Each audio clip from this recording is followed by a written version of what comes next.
শুরু করছি এক্সপার্ট ইংলিশের পক্ষ থেকে। আজকের আলোচনার টপিক হচ্ছে ভার্ব উইথ ম্যাথ ক্যালকুলেশন, অর্থাৎ ম্যাথসের যে ক্যালকুলেশনগুলো আছে সেই ম্যাথমেটিক্স ক্যালকুলেশনগুলোর ভিত্তিতে আমরা আজকে আলোচনা করব ইংরেজির এই ম্যাথ ক্যালকুলেশনের সাথে কখন কোন ভার্বটা ব্যবহার করতে পারবো।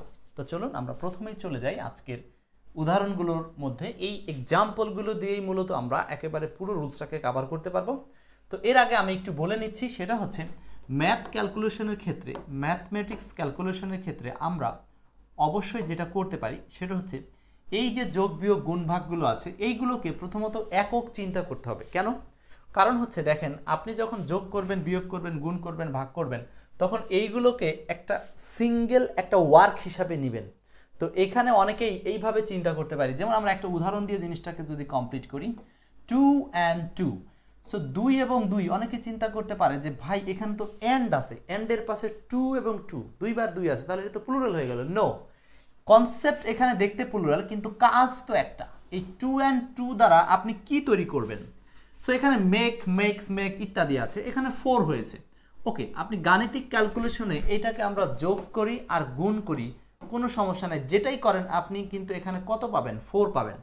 তাহলে 2 and 2কে এমন একটা কাজ করছি যেটার মাধ্যমে 4 হচ্ছে, সো এটাকে আমরা একক হিসাবে বিবেচনা করব। একদম সহজ কথা, গাণিতিক ক্ষেত্রে যোগ বিয়োগ গুণ ভাগ যেই ক্যালকুলেশনই হোক সেটাকে আমরা সিঙ্গুলার বা একটা ইউনিট হিসাবে চিন্তা করব। সো এটাকে যদি আমরা সিঙ্গুলার ভাবি তাহলে নিঃসন্দেহে এরপরে যে ভার্বটা হবে সেটা হবে সিঙ্গুলার, ভার্বটা হবে সেটা হবে কি বলেন? সিঙ্গুলার। ওকে, এখন আসেন, তাহলে 2 and 2 এটা যদি সিঙ্গুলার হয়, আর এই ক্ষেত্রে আপনারা সিঙ্গুলারকে মনে মনে ইট হিসাবে চিন্তা করবেন, দেখবেন সহজেই উত্তরটা আপনার মাথার মধ্যে চলে আসবে। সো ইট যদি চিন্তা করেন তাহলে ইটের সাথে কি হয়? ইটের সাথে মেক্স হতে পারে, ইটের সাথে কখনো মেক হয় না, কারণ বাক্যটা থার্ড পারসন সিঙ্গুলার। ইটের সাথে মেড হতে পারে। এখন আমাদের একটা সমস্যা দাঁড়াবে যে এইটা তো প্রেজেন্ট টেন্স আর এটা হলো সিম্পল পাস্ট টেন্স।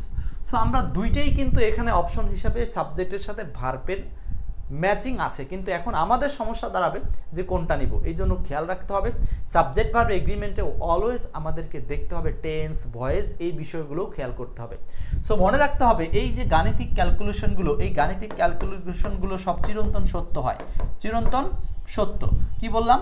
সো গাণিতিক ক্যালকুলেশনগুলো যেহেতু চিরন্তন সত্য, সেহেতু এই ক্যালকুলেশনগুলো অলওয়েজ ব্যবহার করতে হবে প্রেজেন্ট ইনডেফিনিট টেন্স বা simple present tense, simple present tense. Clear? তাহলে গাণিতিক ক্যালকুলেশন চিরন্তন সত্য, এই জন্য বাক্যগুলো হবে প্রেজেন্ট টেন্স, আর এই সাবজেক্টগুলো একক বোঝায়, এই জন্য সাবজেক্টগুলো হবে সিঙ্গুলার। তাহলে ক্লিয়ার? তাহলে প্রেজেন্ট টেন্সের সাবজেক্টগুলো থার্ড পারসন সিঙ্গুলার হিসাবে চিনে নিলাম। এখন আসেন, তাহলে এটা হচ্ছে ম্যাক্স উত্তর, কোনো ভুল নাই, মেড করা যাবে না যেহেতু বাক্যটা চিরন্তন সত্য।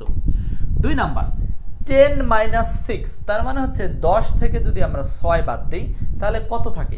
10 - 6, এটা ইকুয়ালস টু অথবা ইকুয়াল, কিসের সাথে ইকুয়াল? এখন এইটা 10 - 6 সাবজেক্টটা দেখে অনেকের কাছে কষ্ট হতে পারে, কিন্তু এটা একটা কাজ, মানে একক একটা ইউনিট মনে করেন, তাহলে এইটা হচ্ছে সিঙ্গুলার।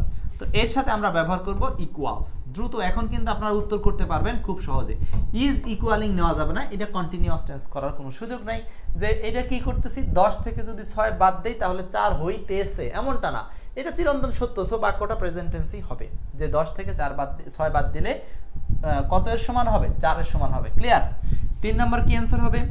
5 times 2, এই টাইমস কথাটার মানে হলো বার, বার আমরা বলতে পারি এটা হচ্ছে গুণন। তো আমরা যদি বলি 5 times 2 মানে হচ্ছে 5 বার 2, তাহলে 5 দুগুণ কত হয় এটা বের করতে বলছে। তো 5 দুগুণ কত হয়? 10 হয়। এখন আমরা ভার্বটাকে কিভাবে ইউজ করব গাণিতিক ক্যালকুলেশনের ক্ষেত্রে? হ্যাঁ, তাহলে এখানে ভার্বটা অবশ্যই আমরা বলছি কি সিঙ্গুলার হবে। সব ক্যালকুলেশন যোগ বিয়োগ গুণ ভাগ যাই বোঝাক সব কি হবে বলেন? সিঙ্গুলার হবে। তাহলে এখানে অ্যান্সার করব ইজ। আরও হবে না, হ্যাজও হবে না, ওয়াজও হবে না। কেন ওয়াজ হলো না?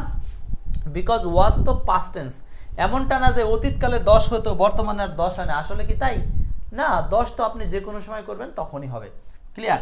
এই জন্য এখানে অ্যান্সার হবে ইজ, সবগুলো প্রেজেন্ট টেন্সে উত্তর করতে হবে। 4 নাম্বার, 20 ডিভাইডেড বাই 4, 20কে ভাগ করতেছি কত দ্বারা? 4 দ্বারা। 20 ডিভাইডেড বাই 4, তার মানে 20কে কত দ্বারা ভাগ করতেছি? 4 দ্বারা। তাহলে কত হবে? নিঃসন্দেহে সেটা 5 হবে।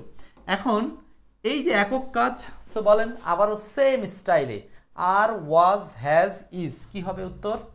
রেশমা রূপা বলেছেন ইজ হবে, রাইট। ইজ হচ্ছে, সবগুলোই কিন্তু ইজ হচ্ছে বেশিরভাগই। কেন বলেন তো? ইজ অথবা অন্য কোনো ভাব, ইকুয়ালস, মেক্স, এগুলো হচ্ছে, ঠিক আছে। আচ্ছা, এরপর আসেন প্রেজেন্ট টেন্স ইউজ করব, পাস্ট টেন্স ইউজ করব না। হ্যাজ কেন হয় না? কারণ এগুলো বি ভার্বের একটা সম্পর্ক। বি ভার্বের সম্পর্ক মানে হলো এই যে সাবজেক্ট সম্পর্কে যে কথাটা লাস্টে থাকে, এটা যদি একই জিনিস হয়, তার মানে হলো 20 ডিভাইডেড বাই 4, মানে 20কে 4 দ্বারা ভাগ করলে যা হয় সেটাই তো 5। সো এই ইকুয়ালস টুর কারণে এটাকে আমরা বি ভার্বের অবজেক্ট হিসাবে, অবজেক্টের পজিশনে কমপ্লিমেন্ট ইউজ করি, ওখানে অবজেক্ট থাকে না। এই কারণে আমরা বি ভার্বটাকেই উত্তর হিসাবে গ্রহণ করতেছি, কিন্তু হ্যাভ ভার্বকে গ্রহণ করছি না। ক্লিয়ার? কারণ হলো লাস্টে ওটা কি, ওটা হলো কমপ্লিমেন্ট। কমপ্লিমেন্ট যদি অবজেক্ট হতো তাহলে আমরা হলো হ্যাজ ইউজ করতাম, কিন্তু অবজেক্ট তো না। ক্লিয়ার? 5 নম্বরটা বলছে হচ্ছে 3 + 3। ওকে, এটা হচ্ছে যোগ বোঝাচ্ছে গাণিতিক ক্ষেত্রে। 3 + 3, তো 3 + 3 কত হবে? এগুলো যদি গাণিতিকভাবে এইভাবেও আপনাদের জন্য দেওয়া থাকে, একই সেন্স, ঠিক আছে। যদি সংখ্যায় গাণিতিকভাবে লেখা থাকে কোনো সমস্যা নেই। তাহলে 3 + 3, 3 এবং 3 যোগ করলে কত হবে? 6 হবে, রাইট। বাট এখন অ্যান্সারটা হবে ম্যাক্স। ম্যাক্স মানে 3 এবং 3 যোগ করলে হবে 6। বুঝতে পারতেছেন? তাহলে গাণিতিক ক্যালকুলেশন, হ্যাঁ, এই রুলসটা অনেক জায়গাতে অনেকেই কম্পারিজন করে যে যোগ বুঝালে এরকম, গুণ বুঝালে ওরকম, কিন্তু না। আধুনিক রুলসে বা মডার্ন রুলসে, যেটা আপনাদেরকে বলছি, এক্সপার্ট ইংলিশ বইতে একেবারে হুবহু সুন্দর করে আলোচনা করা আছে, আপনারা জানেন। সেটা হলো এই যে বইটা আপনাদেরকে দেখাতে হচ্ছে অবশ্যই, এই যে হুবহু একেবারে ডিসকাশন করা আছে। সো এই আলোচনাটা আপনার সম্ভবত 463 নম্বর পেজে আছে, সাবজেক্ট ভার্ব এগ্রিমেন্ট অধ্যায়। সো এইটা খুবই গুরুত্বপূর্ণ, আমাদের আজ থেকে মনে রাখতে হবে। যোগ বিয়োগ গুণ ভাগ এখানে যেভাবেই চাক, এটা একক কাজ হিসাবে সিঙ্গুলার, বাক্যগুলো চিরন্তন সত্য, এই জন্য এটা ব্যবহার করতে হবে হচ্ছে প্রেজেন্ট ইনডেফিনিট টেন্সের সিম্পল প্রেজেন্ট। ক্লিয়ার? এবং বাক্যের লাস্টে থাকে কমপ্লিমেন্ট, দ্যাটস ওয়াই আমরা মাঝখানে ব্যবহার করব বি ভার্ব, অথবা যদি নর্মাল কোনো মেইন ভার্ব থাকে সেটা মেইন ভার্ব। মনে থাকবে? আশা করি ঘটনাটা ক্লিয়ার। এখন আসেন আমরা কিছু বিগত সালের এক্সাম্পলস আপনাদেরকে একটু শো করি, 1 এবং 2। দেখেন বিগত সালে এই যে উদাহরণগুলো, এইগুলো কিন্তু প্রত্যেকটাই বারবার আসে, এবং আসে বিধায়ী রুলসটা আপনাদেরকে পড়াচ্ছি। কোনো গুরুত্বহীন রুলস কিন্তু এক্সপার্ট ইংলিশ থেকে দেই না, কারণ একটা ক্লাস তৈরি করতে প্রচুর সময় লাগে, প্রচুর সময় লাগে, ঠিক আছে। এরপর আসেন 1 এবং 2। 1 নম্বর হচ্ছে 2 and 2 - 4। এই যে দেখেন এখানে 2 এবং 2 এ 4 হয়, এবার যোগ করলেও 4 হয়, গুণ করলেও 4 হয়, এটা নিয়ে আমাদের কোনো সমস্যা নাই। এইটা একটা ক্যালকুলেশন, যে দিক দিয়ে যান 4 হচ্ছে, কোনো সমস্যা নেই। এখন আমরা কেন মেট দিব না? কারণ এইটা তো অতীতে 4 হইতো এমনটা না, এটা সারা জীবনই 4। ক্লিয়ার? আচ্ছা, তারপর দেখেন আর, আর হবে না কারণ এটা সিঙ্গুলার। মেক অথবা মেক্স, কোনটা অ্যান্সার হবে? সি নাম্বার, কারণ এইটা হচ্ছে থার্ড পারসন সিঙ্গুলার। তো বাক্যের সাবজেক্ট যদি থার্ড পারসন সিঙ্গুলার হয়, ভার্বের সাথে এস বাই এস যুক্ত হয়, এটাই প্রেজেন্ট ইনডেফিনিট টেন্সের আসল কথা। 2 number 20 divided by 10। 20 divided by 10, তো বলতেছে 20কে 10 দ্বারা যদি ভাগ করেন তাহলে অ্যান্সারটা কত হয়? 2 হয়। ভালো কথা। সো এখানে আমরা কি অ্যান্সার করব? প্রথম কথা, প্লুরাল হবে না, প্লুরাল হবে না। এরপর আসেন মেক নাকি ইজ? মেক তো হবে না, কারণ এটা মেক্স হলে হওয়ার একটা সম্ভাবনা ছিল, মেক্স নাই, অ্যান্সার হবে ইজ। তার মানে আপনি মেক্সও দিতে পারেন, ইজও দিতে পারেন, তো এখানে দুটোই কিন্তু সঠিক। যদি মেক্স থাকতো তাহলে মেক্সও উত্তর হতো, দুটোই আমরা দিতে পারি। আবার এখানে আরেকটা ভার্ব আসে, সেটা হলো ইকুয়ালস। ইকুয়ালস ভার্বটাও আসতে পারে। তার মানে মূলত 3টা জিনিস অ্যান্সার গাণিতিক ক্ষেত্রে, আপনি চোখ বুঝে এগুলো পেয়ে যাবেন। ইজ, মেক্স, ইকুয়ালস, সাধারণত এই 3টা ভার্বই হয়, ঠিক আছে। এই 3টা ভার্বই সাধারণত হয়ে থাকে। বুঝাইতে পারছি? এই ছিল হচ্ছে গাণিতিক ক্যালকুলেশনের 2টা উদাহরণ। আরও কিছু উদাহরণ আমরা দেখব। 3 এবং 4, দ্রুত আমরা একটু করার চেষ্টা করি। 3, 4 কি হবে? 50 টাইমস, খুব গুরুত্বপূর্ণ রুলস, এই জন্য আমরা উদাহরণগুলো দিয়ে জিনিসটাকে ব্রেইনের মধ্যে রেখে দিব, ফিক্সড করে ফেলবো ইনশাল্লাহ। সারা জীবন মনে রাখবো যোগ বিয়োগ গুণ ভাগ যে যাই বলুক সিঙ্গুলার, ঠিক আছে, মডার্ন ইংলিশ। সো আপনি অতীতের আর কিছু ঘাটাঘাটি করেন না, আমি বহুত ঘেটেছি ভাই, আপনারা ঘাটার দরকার নাই। 5 টাইমস 5, 5 গুণ 5, তার মানে হচ্ছে 5 5 কত হবে বলেন? 5 5 25। সো ঠিক আছে, 25 এখানে অ্যান্সার করবেন ইজ। ইজ এখন কি পারতেছেন? জাস্ট 3টা জিনিস উত্তর হয়, শুধু বুঝতে হবে সাবজেক্টটা হচ্ছে গাণিতিক ক্যালকুলেশন বোঝাচ্ছে, আর কিছু না। তারপর বলছে 10 - 4, 10 - 4। এখন যদি বলেন যে এইগুলোকে যদি আরো বড় করে কিভাবে, কথার কথা আপনি বললেন যে এরকম যে ভাই যদি থাকে 10 - 4 + 3, এরকম লেখা থাকে যে 10 - 4 প্লাস, মানে কথাতেই লেখা থাকলো +3, তাহলেও কি same system? Yes, same system.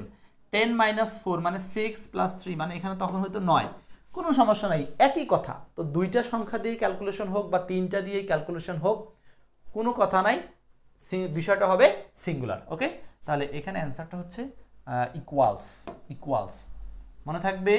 ওকে, এরপর আসেন আমরা পরেরটাতে যাচ্ছি। এই দুইটা প্রশ্নের লাস্ট অ্যান্সার করে, তাহলে গাণিতিক ক্যালকুলেশনটা আমাদের জন্য একেবারে পরিষ্কার হয়ে গেল।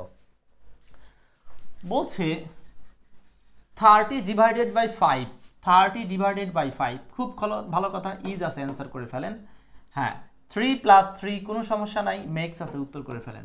জাস্ট তিনটা জিনিস আপনারা নর্মালি অপশনে পাবেন, আবারও লিখে দিচ্ছি, ইজ অথবা মেক্স অথবা ইকুয়ালস।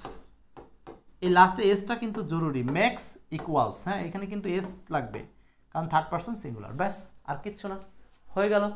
এই ছিল গাণিতিক ক্যালকুলেশন নিয়ে আপনাদের সাথে আলোচনা, যেটাকে অনেকে আপনাকে হয়তো বা কনফিউশনে ফেলে দিতে পারে, ভয় দেখাতে পারে, কিন্তু ভয় পাওয়ার কোনো কারণ নাই। সো এইভাবে আমরা পড়ে ফেললে আমাদের জন্য যে কোনো পরীক্ষা আশা কোশ্চেন আমরা সলভ করতে পারবো। আশা করি ভালো লেগেছে। ক্লাসটা ভালো লাগলে অবশ্যই শেয়ার করে দিবেন, এবং পাশাপাশি নিজেরা আরও এ সংক্রান্ত এমসিকিউ পড়তে চাইলে দেখতে পারেন এক্সপার্ট ইংলিশ বইটা। ঠিক আছে।